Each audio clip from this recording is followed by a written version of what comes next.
red light's on. You're muted. No. We're on. Yeah. The red light means the mic is on.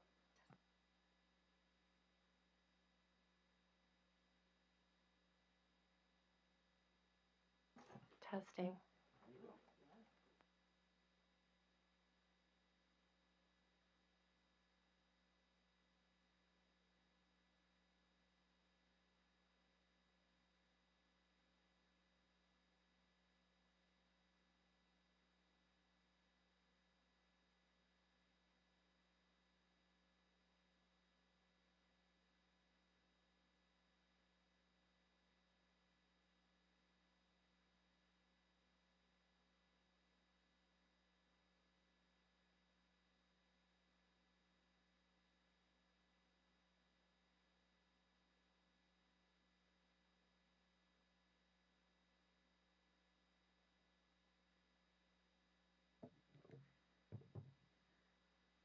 I'll try not to talk too loud then. Good evening. Welcome. Thanks for coming out in the cold tonight. My name is Sarah, and I'm going to be the MC for the evening. I work for Community Action in Rock and Walworth County. I don't know if anyone's familiar with Community Action, but we run around 22 programs between the two counties. I'm also on the executive committee with the task force. Tonight we're going to be hearing from our panel members. We're 2 panel members shy due to work emergencies for both of them. So we are missing a ER nurse and then a advocate. So yes, but we're going to have a great time with these 3.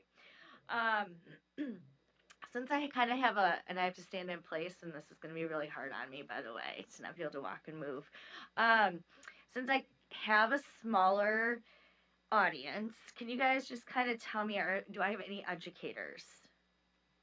Okay. Do I have anyone in healthcare, mental health? Okay. Parents? Okay. Let's see. Anyone in like the social service, human service field? All right. Grandparents? All right. Oh, okay. Anybody else just want to kind of share the area scope? Did I hit everything? City Council. Perfect. Thank you. First Yes. responder, maybe? Any first responders? I think I got it. Okay. Oh, yeah. Okay. All right. So the task force started in about 2015. So we're kind of coming out of that shadow of being a newbie task force in Rock County. We have over 25 agencies between Rock County represented. We have all law enforcement represented. We have school districts from all the counties or from all the towns in Rock County represented. We have healthcare, medical. We have the FBI with the local law enforcement, and then we have advocates and other CPS workers, stuff like that. That is also represented on it. We then have developed through the beginning of the task force, we have developed a memorandum of understanding with all the agencies as well. And we have trained over 4,500 people since 2018. So we've been busy, even with the lockdown and with COVID, we've been busy. I don't have numbers as of right now for 21, so I apologize for that. Just people don't have year-end numbers in yet, but I can tell you in 2020, law enforcement agencies across Rock County have worked 616 hours to fight human trafficking, and that is just in our county alone. So it's here. Does Milton have drugs in their community? Yes. If there's drugs in a community, there is some sort of trafficking happening. So I'm going to let our panelists introduce themselves. I'm Carrie Wyatt. I'm currently the chair of the task force, and I represent the school district of Janesville on the task force. And we've been very fortunate that all of our school districts within Rock County, we started with the school boards and worked our way down. All of them have welcomed us into their schools to educate their students and staff about what human trafficking looks like. And for our task force, we specifically focus on sex trafficking of our youth. And so it's really, really essential to be in the schools. And one of the things that's really exciting for us is that 2 years ago, we were able to start working with even our 4th and 5th graders in the school district of Janesville to educate them about what sex trafficking dangers could look like for them, and go all the way through middle school and high school. So we're currently working with our other school districts. We've been in a lot of the schools, so we're really excited to work with our youth because they're the ones on the front lines, really. Hey everybody, I'm Scott Marquart, your Chief of Police here in the city of Milton. And I started here in Milton in 2015, kind of at the very beginnings of the task force. Didn't know anything about them or their work in those early years until I went to this presentation. I think it was probably 2016 or 2017, with Carrie presenting at the Milton Public Library. And that's where I was kind of first introduced to these topics, because I didn't understand what trafficking really was. I had some assumptions. I had some media-driven sorts of opinions on what it actually was.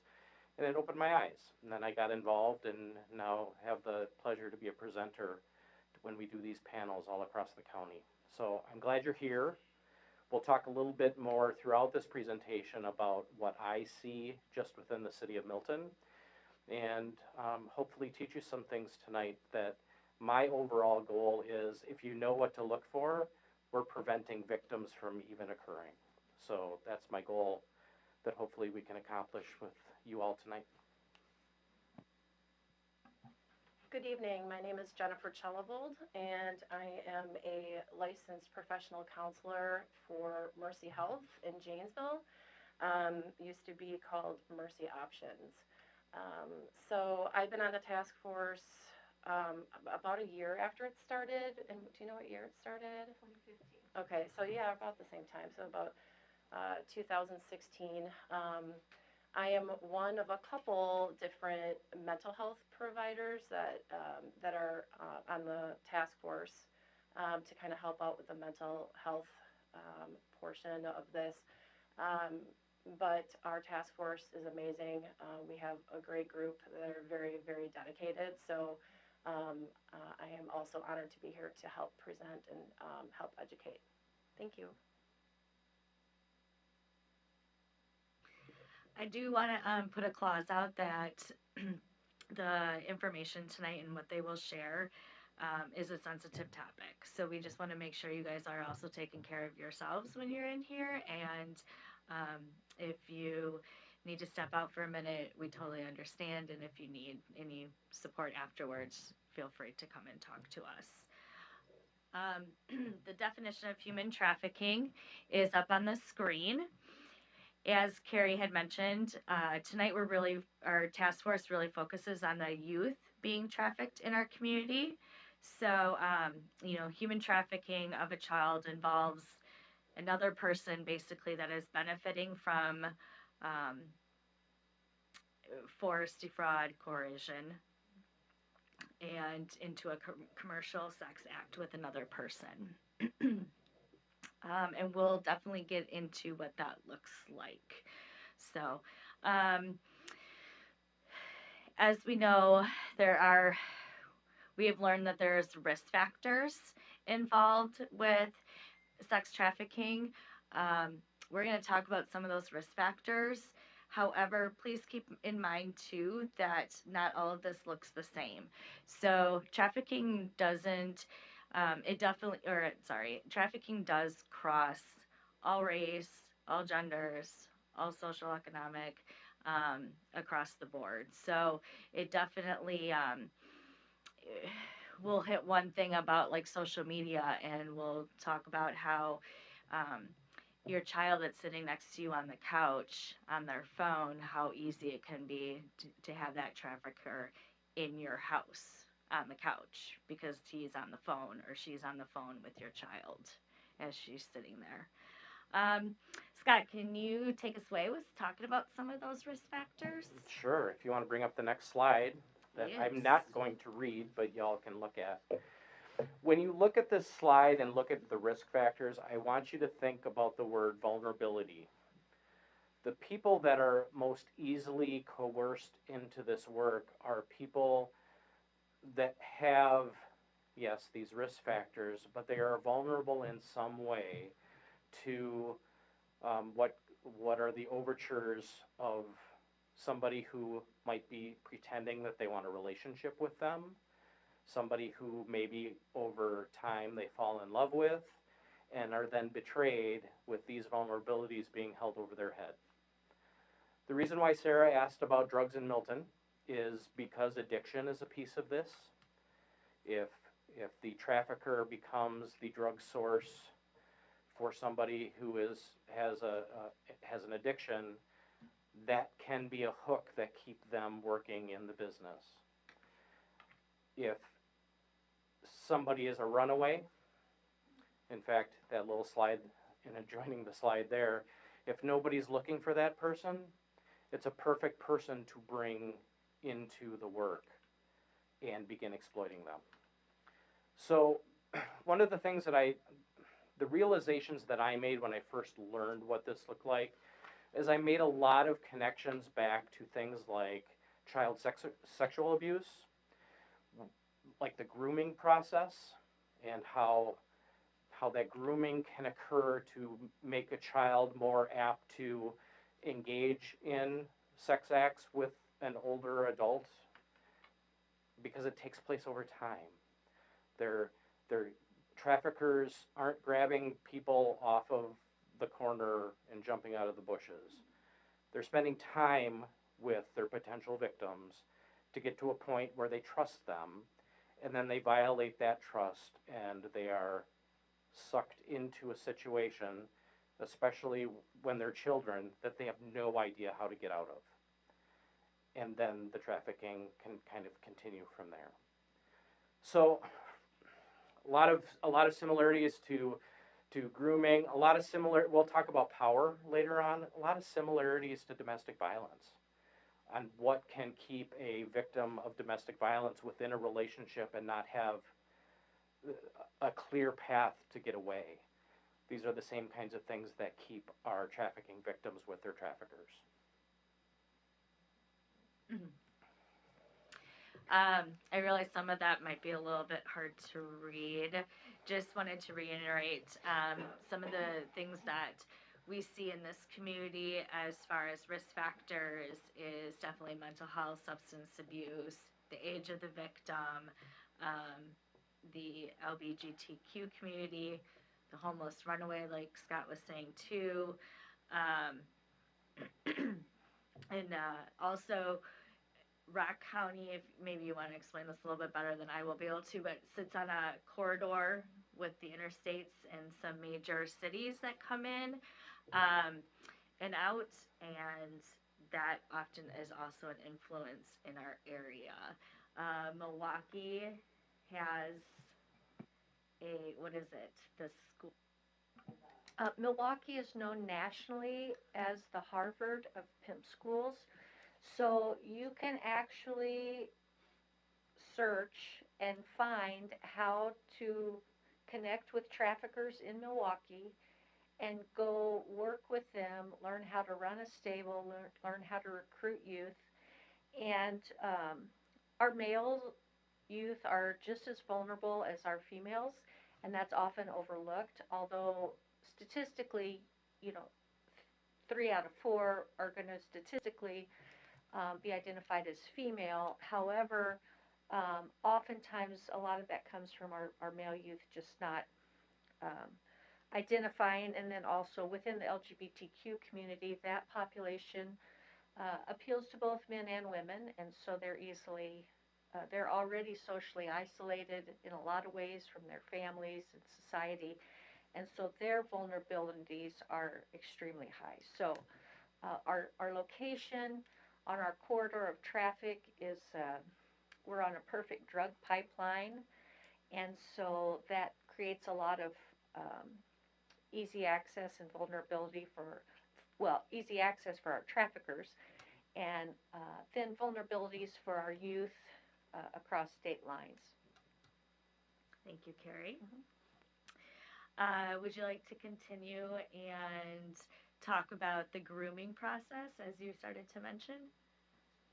Sure, and the other thing about Rock County in particular is we have the highest ACEs scores. That means adverse childhood effects for our children of the entire state of Wisconsin. So our kids here in Rock County overall have been impacted negatively at the highest level for their childhood experiences, and so those things, whether it's poverty or homelessness, make them also exceptionally vulnerable. But we don't want to overlook the youth who lives in the house that apparently has everything, because there are a lot of what we know now, especially with our lockdown. We know that youth are so vulnerable socially and emotionally that it really, our traffickers can really reach out, which leads me to the grooming, and target any vulnerable youth. So traffickers are masterful predators. They can find any kind of vulnerability, um, whether it's wanting to be accepted, whether it's wanting to feel loved, whether it's needing any kind of material product just for survival, a shelter, food, clothing. And so the grooming process is when a trafficker identifies that vulnerable youth and starts slowly just reeling them in. Well, you know, um, and I don't want to offend anybody, but we do like to keep it real with this conversation. So if a youth puts it out on any kind of social media, oh, my mom is such a bitch. I can't stand her. She doesn't love me. She doesn't treat me right. Or whoever the adult might be in the household. That's a perfect vulnerability for a trafficker to say, oh, let me reach out to you. And let me say, oh, well, you know what?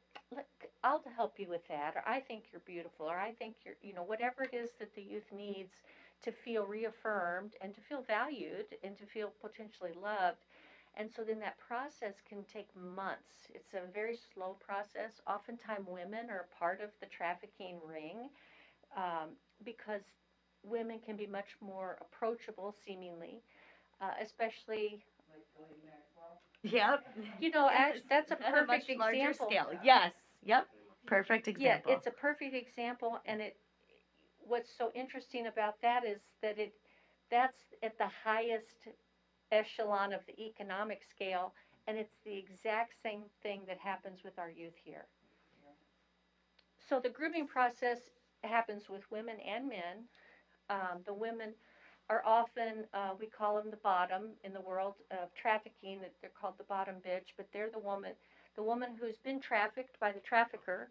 Oftentimes, maybe married to him, maybe have children with him, and she's the one who recruits the youth, because she can be like a safe kind of figure to um, say, hey, let me take you to McDonald's and get you something to eat. Oh, hey, let me take you here to the mall.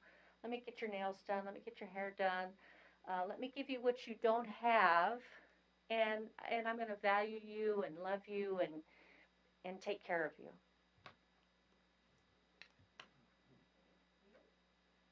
And yes, please shout out any questions at any time or comments. So thank you.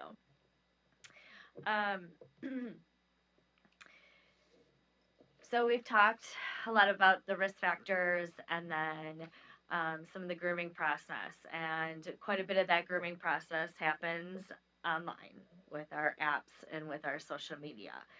So Jen, would you like to please talk a little bit about the social media risk factors. Absolutely. So obviously, social media takes a huge. I mean, this is kind of how a lot of this begins. Facebook and Instagram are the number one apps that these youth are being recruited on. And I'm not sure, Sarah, what percentage that you had found, but the online recruitment increased dramatically when we all shut down because that was obviously the only way that our youth could be social. So it was almost like it became worse. Um, so the other thing that I wanted to mention is that there is often hidden apps on the kids' phones that might look like a real innocent app. And really, it's not. So if you were to click on that, it could be an app where the youth is being in conversation with somebody that they shouldn't be, or an older person. Sometimes there is hidden photographs on it, anything that could be hidden. I think as a parent, that was the one thing that scared me to death. The other thing I want to mention is it's okay to check our children's phones. It's more than okay. We should be checking our children's phones. I don't mean, trying to be, there's a fine line between being a helicopter parent and checking our kids' phones, but we definitely need to be doing that. I always called it when my kids were youth, I would call it random phone checks. I would also be making sure that my child wasn't up all night on their phone. It's okay to make sure that they're not doing that. If they're doing that, take their phone, have them be charged in your room, and at that point, you can be checking the phones. If they have a phone and you're paying for that phone, I mean, you're the parent. It's okay. And I think a lot of parents shy against that because they think obviously the youth is going to have a meltdown, or not want them to do that, or aren't we invading the privacy of our children? But this is a serious thing, and it's not just, I mean, obviously human trafficking, that's why we're here, but so many other things. And also photographs. I mean, a lot of times from youth to youth and youth to adults, this is happening a lot where they're asking for pictures. It happens more than we want to believe that is happening. So I just want to, educate that and put that out there. So that's what I have on social media stuff. And also, there are apps to also provide some safety protection too. There's an app called Bark, Bark, and you can put that on the phone for yourself, and it will monitor language use. So you can actually go in and say, let's just say the word sex. If that's being used in a texting thread, it will send you a notification. You can, on iPhones, there is an app, actually, it's built right into the iPhone. It's called Screen Time. I highly suggest if you have kids to look into that. That gives you full access as far as working with their phone. You can limit app usage time. You can shut down the phone if you suspect anything. And so it is really good. It's also really good to have that open communication with the youth, with the children, on random phone checks, and that you're really looking for their safety. There was a case recently out of Janesville that went was federal, right? Yes, that was federally prosecuted, and this whole case started because mom found something on the Facebook Messenger that didn't sit well with her, and she called the police to report it, and the police took it and ran for it, and did a huge investigation and found trafficking going on amongst her child and others. So, and that was federally prosecuted recently. Yep. And so social media, as I have two daughters, they're 16 and 13. And it's really about having that open dialogue at home with them. And also, our kids are our front line. So they also know what their friends are doing online and what their friends are doing on their apps and who they're communicating with or who they're sending pictures with. And having that dialogue and teaching them the safety of using it. So hopefully they would, protect their friends or tell a trusted adult if something wasn't right that was going on as well. So, a lot of just safety. It's definitely a world I wasn't brought up in. um, and so we just need to be as proactive. The apps and social media are forever evolving very quickly. We can get a grasp on one, and then all of a sudden another one pops up just as fast. So, Sometimes we bring a handout with those, yes, I didn't. and I swear, within 2 months, the handout's outdated. Yeah. Because that's how quickly these apps are being developed. And as we kind of get our hands on one, and hey, this is the one we need to pay attention to from an investigation standpoint, they start using something else. So it is a constant battle to try to stay in front of the technology, and that's why it's important to talk to the people in your life about it instead, and teach them how to protect themselves with full understanding and knowledge instead of depending on the technology that we're just frankly behind on. So I have my 13-year-old daughter, um, and this is an example of how easy it is when I say the trafficker can come right into your home. My 13-year-old daughter was chatting away on Snapchat, and I'm like, "Who are you talking to?" And she tells me this person's name, and I'm like, "Oh." And so, well, where does she go to school? Well, I don't know. She's friends with so and so. And I'm like, "You've never met her?" Like, well, that's weird. Why are you talking to her? Mom, there's nothing to worry about. She's friends with my friend at school and they know each other's cousins and da da da da. I'm like, you have no idea who you're talking to. You have no clue who is behind that curtain. Like, none. Get off the phone now. And so, what we have done is a lot of times I'll sit down with them and just say, show me what you're doing online. Show me who you're talking to. Show me your friends list. And if I can go down and be like, oh, John, tell me a little bit about John. Show me a picture of John in your yearbook. I don't, these kids, they're very trusting. They want to trust. And then they also have the game of, I have the most friends and the most likes and the most followers and etc. It's not a popularity game because this is how fast it's going to happen. My oldest is 16 now, but when she was in middle school, I had banned her from having Instagram. And she got to school and she downloaded Instagram because then they'll download it and then they'll take it off the phone when they get home and then they'll put it back on. And, it's just a fun little game, which then I found there's apps to control all of that. So I outsmarted her in a minute. But in a matter of downloading that app, setting up her settings, setting up her name, maybe 5, 6, 7 minutes of doing that, somebody already found her. Somebody already had sent her a message. Hi, how old are you? She couldn't even set up her settings that fast. They're just on there.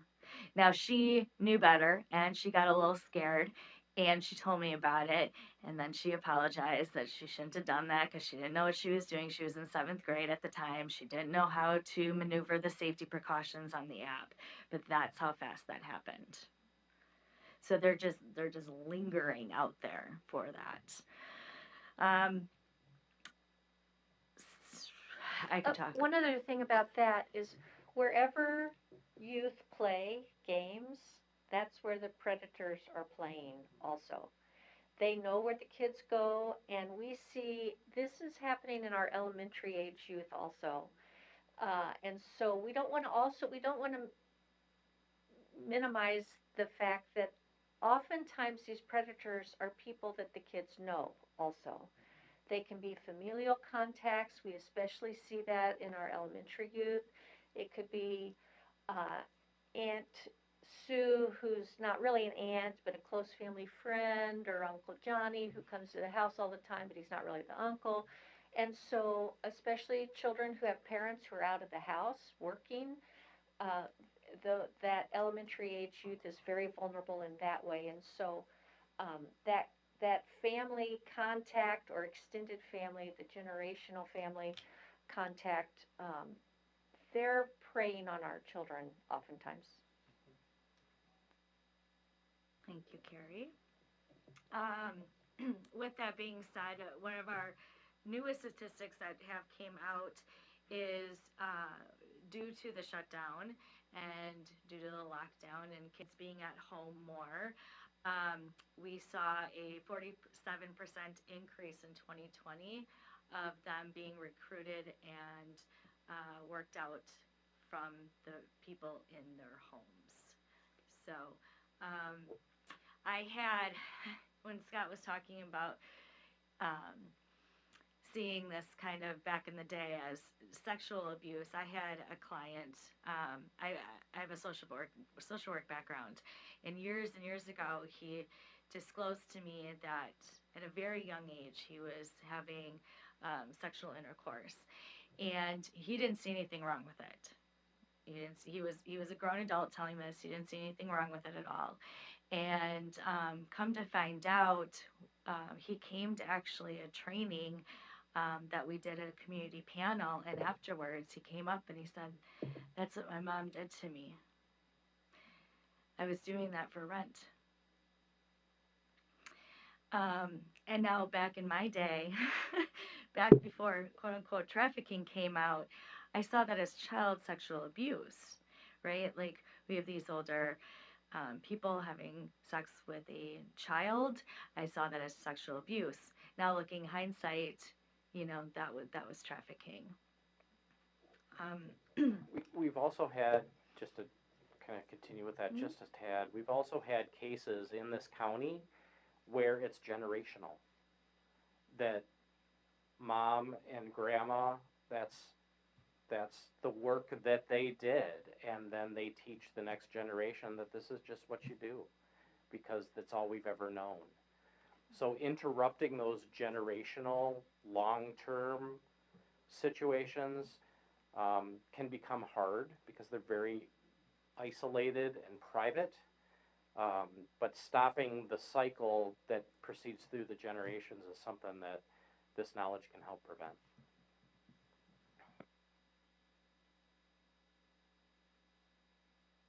%40 increase of recruitment of in-home during the pandemic.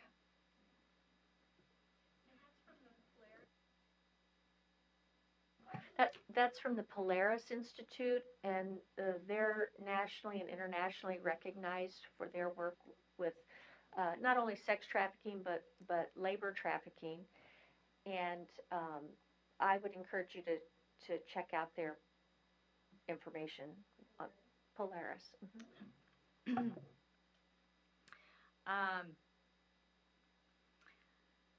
So leaving the life can be very challenging, as they've kind of mentioned a little bit about. And so I'm going to let Carrie kind of talk about what that potentially looks like and the risks of actually leaving the trafficking life as well and coming back out of that.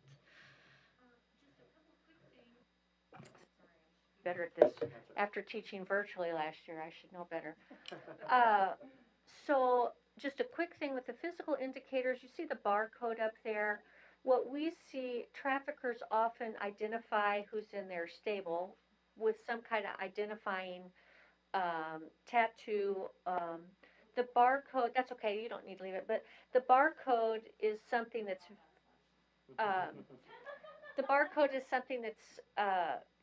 not necessarily seen so much in Rock County. We see more of branding, as if you'd actually physically brand an animal. But there are certain symbols. Oftentimes, there might even be things like the bottom. Oftentimes, will have some kind of sign here. to show that she is the one that collects the money, that kind of thing. Anyway, so a lot of us have, body art, tattoos, ink, but there are some specific signs, that perhaps would be like a crown that has initials of the trafficker. Those those kind of images are placed so that people know who that youth belongs to in the trafficking world. So, as Scott mentioned earlier, what we hope with these trainings is that just when you leave and you go out in your community or you're traveling, that you just see things maybe through a different lens and you start putting two or three of these things together and think, maybe I should look at that as maybe something else is going on with this youth instead of me thinking, well, they're just habitually tardy and they don't come to school and they're lazy. Well, maybe there are other things going on too that's keeping that youth from coming to school, for example. So we just like you to see things, as you go out and look around. And I think Scott and anybody in our task force and law enforcement would rather say they'd have 500 calls that turn out to be nothing than miss the one that we could have helped the youth. So in terms of leaving the life, the world of domestic violence, that power wheel, is the same wheel used in the world of trafficking. So it's about control, it's about power, it's about fear, and oftentimes it can be more frightening and dangerous to think about leaving the trafficker than it is to stay with the trafficker. Because at least with the trafficker, you know that you'll probably at least get food or shelter. And you know that if you try to leave, the trafficker knows everything about your life, your family, your friends, and those threats of violence. And often it's a very violent world. So if you comply, you'll get the basic things that you need maybe um, to make it through the day. But if you don't comply, it's a physically very dangerous world, and you're restricted with food and and water and anything that you might need. So it's often safer to stay, or the threat of leaving is so dangerous that people don't, our victims don't want to try to leave. And often our victims don't self identify as being victimized, especially if it's a generational situation. Or sometimes, at least if you have to have sex with a stranger, it's not your stepdad or your brother. So going back to your home is less desirable than to stay in this world. And I will say that traffickers require 5 to 30 sex acts per day. I mean, there's a quota the trafficker insists upon, and the repercussions of not making that quota are very significant. So, leaving that world of sex trafficking and labor trafficking is so much like the domestic, it mirrors domestic violence situations. We have a local survivor that we work with, and we've been very blessed and fortunate that she actually does do a lot of speaking engagements and does come with us often. She recently has graduated college and had a baby and got married, and is really, really thriving. Her story is that parents divorced and she was going to dad's house every other weekend, and people would come over to dad's house and get dad drunk and give him money to go buy alcohol. Dad would leave the house to go buy alcohol, and the men would come in and have sex with her. And this went on and Starting on. at the age of 6. Yes. And this went on and on. She actually did try to tell. She, in a 6-year-old, 7, 8, 9, 10, 11-year-old mind frame, she did tell adults. People didn't believe her. She even went to the doctor. She had a lot of urinary tract infections. Nobody picked up any signs on that. Eventually, she did tell a teacher, and I think it was an art teacher, actually. Her senior year. Her senior year in high school, and that teacher believed her enough to make something happen of it. And she was able to finally get out. Through this, too, she had a younger brother that traveled with to dad's house as well. And she protected him. And so she took a lot of the sex act, so brother did not have to. Her story is absolutely incredible, and we are, like I said, we're very fortunate that she tells it publicly and shares her experiences. It is part of her recovery as well. So uh, we're, but yes, so it can be something like that. When Carrie talks about the 5 to 30 acts, it could be as simple as send me a picture. Girl goes in the bathroom, takes off her shirt, it's under a picture in her bra. That picture gets sold.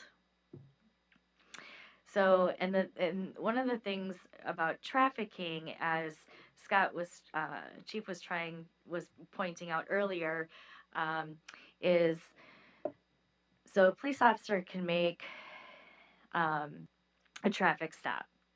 And we all know traffic stops are very high risk for officers, not knowing what they're going to get, and goes to the car and smells marijuana, searches the car, finds drugs. The officer's going to call it in, person's going to go to jail, right? Drugs are going to get taken away from the car. Drugs are gone, person's in jail. Officer pulls up, car's speeding, got a man in the car, 6-year-old child in the car. Who's the child, sir? Oh, that's my niece. Okay. That child or that youth is a commodity, right? That body can get used over and over and over and not have to be replenished. When somebody loses their drugs, the drugs have to be replaced. A body does not. So, you know, we often talk about how, you know, it's a hidden in plain sight crime. So if you don't know what you're looking for, you're not going to see it. And my traffic stop days are a long time ago. I'll just say that. But I wouldn't be able to give you specific examples. But now knowing what I know I was seeing situations 20 years ago that I would have asked more questions of. Because something just didn't seem right. The story wasn't lining up. The affect and the attitude of the people in the car was triggering something in me that I just couldn't put my finger on. And looking back, yeah, that's probably what was going on in some of these cases. So just again, just knowing and figuring out what to pick up on, that's kind of that's why we're here tonight. If Jamie, our RN, sane sexual abuse nurse examiner, was here from Mercy, she shares an alarming statistic that the youngest that she has seen being trafficked was 6 months old.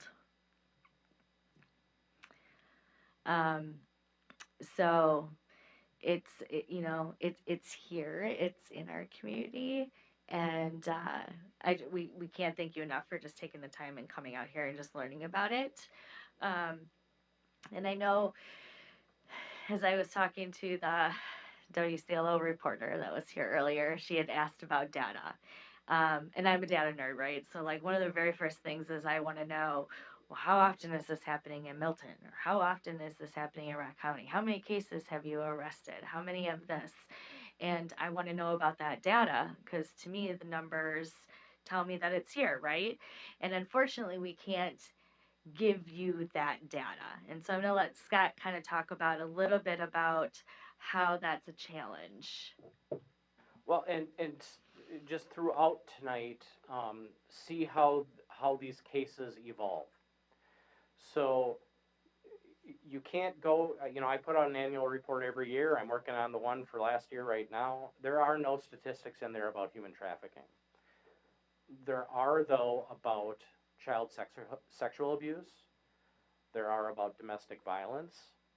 Any of those situations could turn into a trafficking situation maybe have, but we never learned it because of the cooperation of the people involved, the threats that they're living under, and just an inability to say something to get out of it. You know, we talked about the leaving the life when Carrie was talking about it.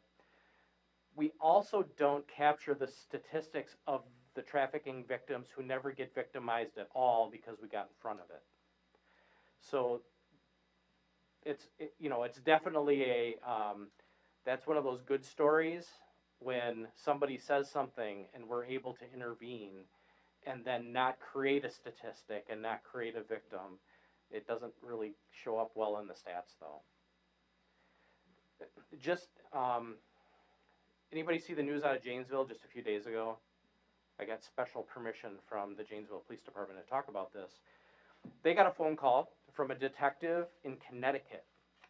Said, I'm with a mother whose 15-year-old daughter has somehow ended up in Janesville and worried that this is a trafficking situation. Thankfully knew the dude's name, kind of knew where, at least the city he was in. And the Janesville Police Department was able to find them. They weren't at the house, but they were at a hotel. And there's a lot of investigation yet to go. That very easily could have turned into a trafficking situation. We don't quite know. It's not my case. I don't know the details. I don't know if that's what the guy's intent was. But he basically paid her plane ticket from Connecticut to fly into Chicago O'Hare, picked her up, and brought her to Janesville. It's happening right here.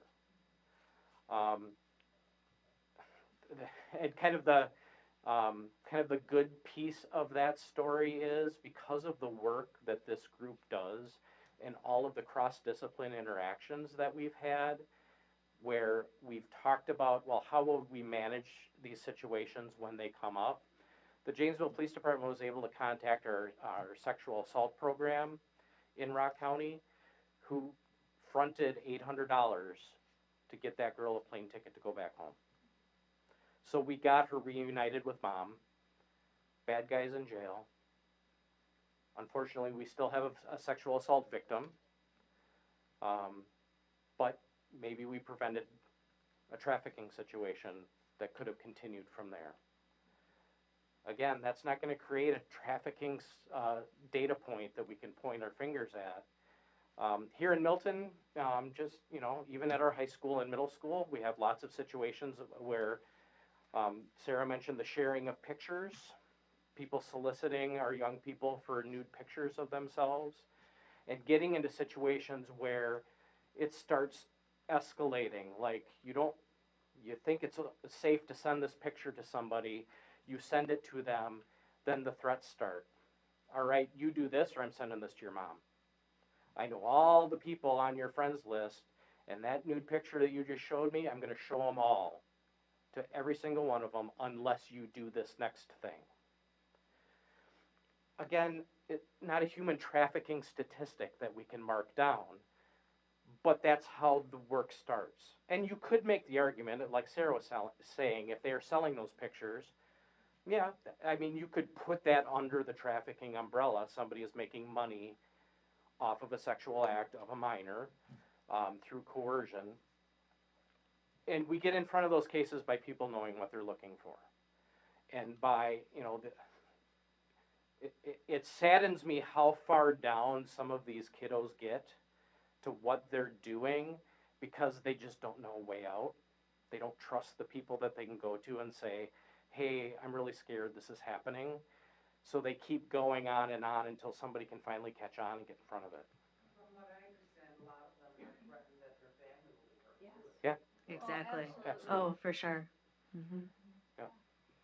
Yeah, I just want to mention also, I mean, just like everyone was saying, that it often takes, 3, 4, 5, 6 times or more for someone to come out of a trafficking situation. And I think what we're learning, and law enforcement is learning too, is every single time that they kind of come out, that our hope is that they interact with someone who is not going to make them feel shameful or not going to make them feel like they're going to get in trouble. Because I think that's the biggest thing, especially with, with our youth. Like, they're, what a shameful thing.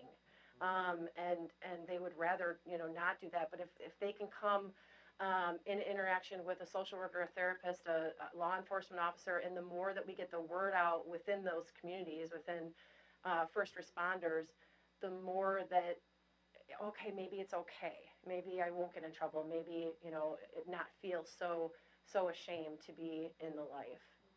So. We have a lot of officers that we have worked with that have suspected youth of being trafficked and have worked really, really hard, endless hours at forming relationships with those youth. And it's paid off in the sense of that because of the trusting relationship they have with, like Jen was saying, whether it's an officer, a therapist, eventually they do have called and said, I'm ready to talk, I'm ready to get out, will you keep me safe? And that can take years to do. And we have a lot of officers that keep going at that pace, and they might show up and just say, hey, how are you doing today? And I care. That's what they're saying is I care, and you can start to hopefully gain that relationship. It's really all about relationship building with our youth. No matter if you're a parent, a grandparent, an aunt, uncle, a teacher, law enforcement, city council, it's a lot of also just being a positive mentor, positive influence, and having an open conversation about those things. Just a couple of local statistics I'm going to give you, and local data pieces is human trafficking. Oh, sorry. Yep.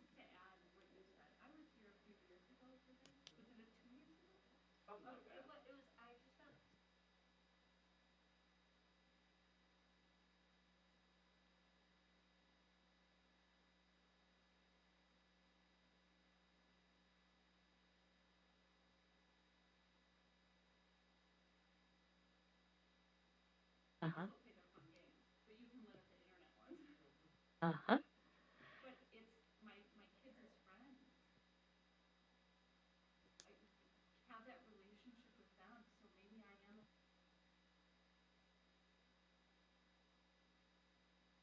Absolutely. We just, Absolutely. so today, another one of my favorite things about my job is I get to have lunch with fourth graders. We had Oh, lunch with a cop cool. today where I had 2 classes of fourth graders and we had pizza and talked about bullying. That's what we talk about when we talk about bullying and bystander and upstander and intervention. Find an adult that you trust. We need to start forming those relationships with our kiddos so that they can find you when they need to. And that helps kind of set the groundwork for a whole lot of things, including this topic. And, to Sarah's credit, her daughter came to her and said, Mom, I screwed up. I mean, that's a trusting relationship right there with a consequence, but she still knew where to go to and have the conversation. So, all 72 counties in the state of Wisconsin have reported human trafficking. All 12 tribes have reported human trafficking, which is also we could probably speak on another hour on that. So, again, I cannot reiterate enough that it's here, it's local. In Rock County, we have a little over 1,000 students each given school year who are homeless. So that risk is really high. And homelessness, doesn't have a look to it. So we have hundreds of unaccompanied youth that have nowhere to go when the school day ends. We work very closely with Project 1649, and they hear over and over again from their unaccompanied youth that they work with that they're having what's called survivor sex.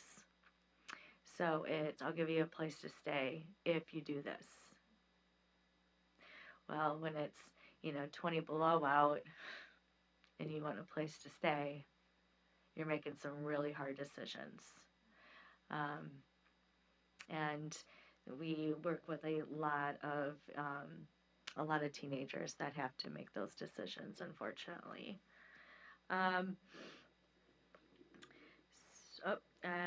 Also, got this one from Child Protective Services. Rock County has the highest rates of child abuse reports per capita in the entire state of Wisconsin. The other thing I'll add just to that is that Wisconsin consistently rates between number 1 through 5 for the highest sex trafficking throughout the United States. Our location to our northern states and the Canadian border, as well as our drug corridor. We ask ourselves that too. Yeah, I mean, we ask ourselves. Yeah. I don't know if there's really an answer to that. And some of it's history too. Yeah. That it has gained roots here. We talked about Milwaukee.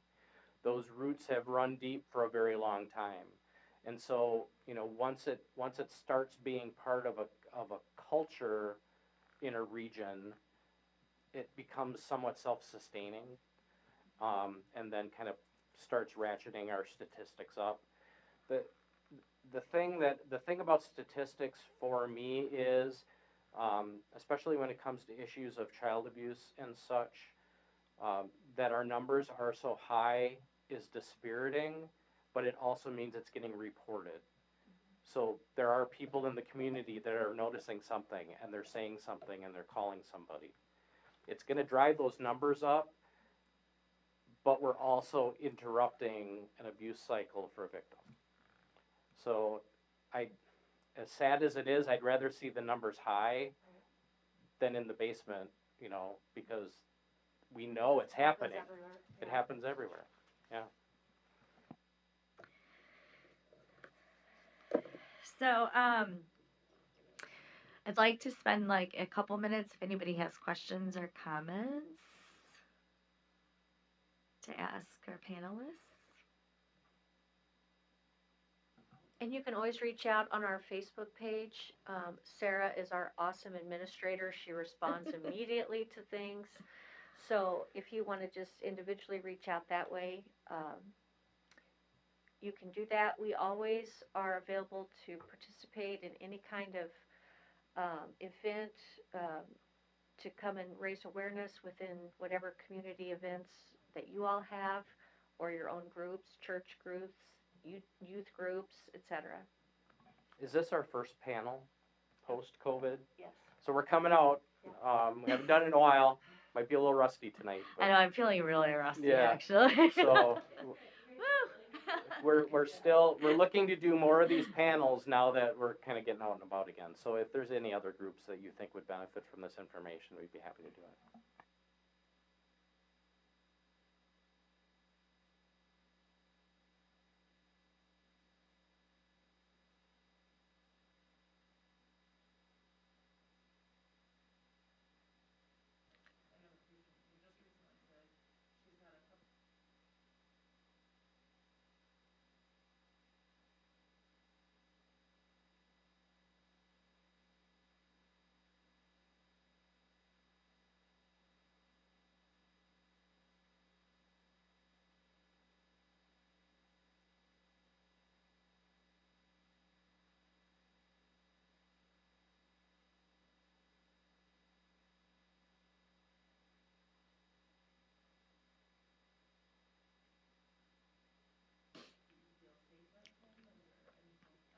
Oh, yeah. I mean, my first would say to follow your gut, right? If you feel like something is off, then more than likely it's something is off.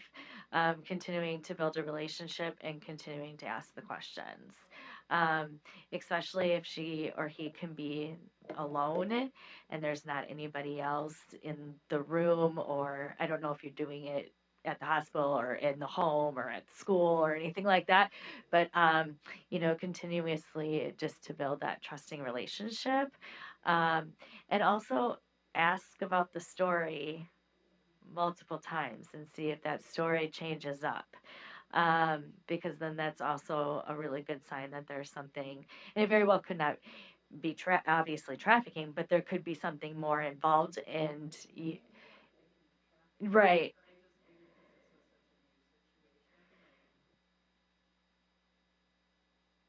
Mm, yeah. Carrie had an incident a while ago, and she went up to somebody and said, "Are you safe? Do you need help?" And I think sometimes, like, that's all they want, and that's all that they sometimes need to hear, is that, like, I see you, and and don't ever put yourself in, and this is goes in general off the topic of answering your question, but don't ever put yourself in an unsafe situation. um, like we've said, and Chief will reiterate, is we'd rather get 500 phone calls on something than nothing. So if you have that, like, gut feeling something's off, definitely call and report it. And trust me, we get those gut feelings too, especially when we're dealing with adults though, and they aren't willing to disclose. Our gut feeling doesn't do anything. We feel bad walking away from those situations. We feel like we're not helping.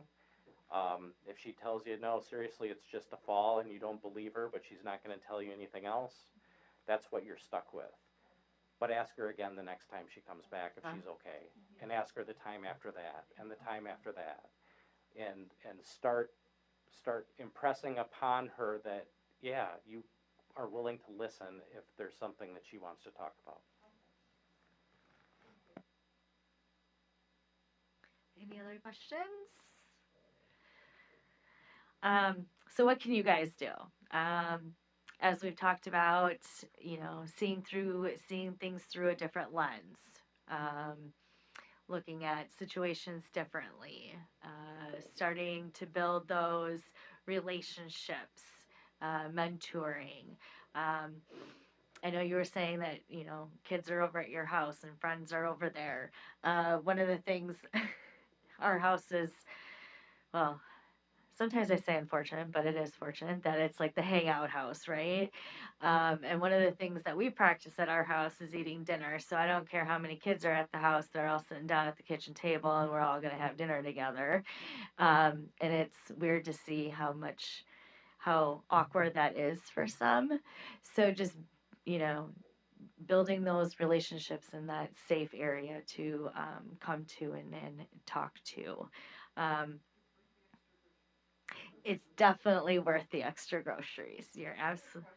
Carrie, I think you said a couple times the stable. Oh yeah. They're called, the organization is called Stable. Do the victims themselves realize that's what it's called? Yes, and there's certain terminology that in this more confined time we didn't get to, but there's a whole language of trafficking, including those cute little emojis that are on your phone, the little hearts. Oh That yeah. doesn't mean a heart in the trafficking world. But so the stable, you can hear those terms. Like if you hear a youth refer to her daddy, and there are other red flags, you should really pay attention to that. But the stable is whoever the trafficker has, whether it's boys or girls, um, and that's who the trafficker is running. And so, 5 to 7, it would not be unreasonable in this area. And then if you hear the term like being in the life, that is used within the trafficking world. If you're in the life, you're being trafficked, and those are terms that um, youth who are being trafficked, and adults too. And again, as I said, we focus on our youth, but that terminology is very well known. Just like the bottom, if you hear the reference to the bottom, that's the woman trafficker in the The going next. yes, yes, Yes. exactly, yeah. And a lot of times a victim themselves. Just know that you're stable. Like, Yes, they'll be. the fact that a young woman is, you know, in trouble that way, if I was to say to her, "Are you part of a stable?" Would she know what I was talking about? It kind of depends, but depending on the age of the youth, I would say for sure a reference to being in the life would be certainly something that they would recognize. And again, those emojis, we could spend a whole half a day on what those all mean. We have ICAC, which is Internet Crimes Against Children. Is it a task force or it's out of DOJ? Yeah, it's a statewide, let's call it consortium, I guess. Like our police department is a part of the ICAC organization because, you know, we have the training. My detective has the training in it, and we'll work cases where a case might pop up in Wausau, but it's connected to Milton, and that's perhaps where something's happening. Then they'll refer the case to us, and we'll investigate it. Yeah, that's a whole other different ball game right there, is to learn the social media stuff and the internet. Um, that's my wheelhouse though, so I love talking about that stuff.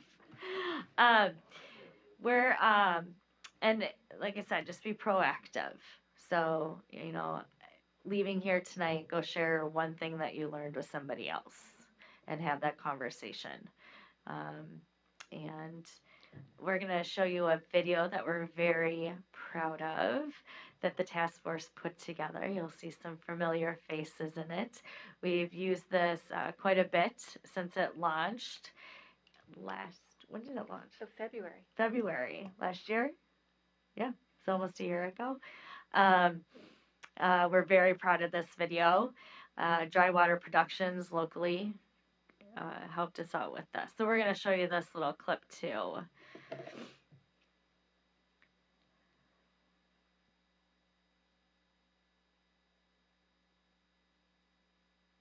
I gotta get the sound. The sound's like. And while we're waiting for Scott to get that queued up, that's always our challenge, with technology, everybody. But please don't hesitate to reach out to us with any questions. You have our contact information here, and we're just so thankful. Our Rock County community has been so amazing at being willing to hear this hard conversation and have this conversation. It's really disturbing, and it never gets easier to talk about victimization of our youth. So thank you so much for being willing to hear the message.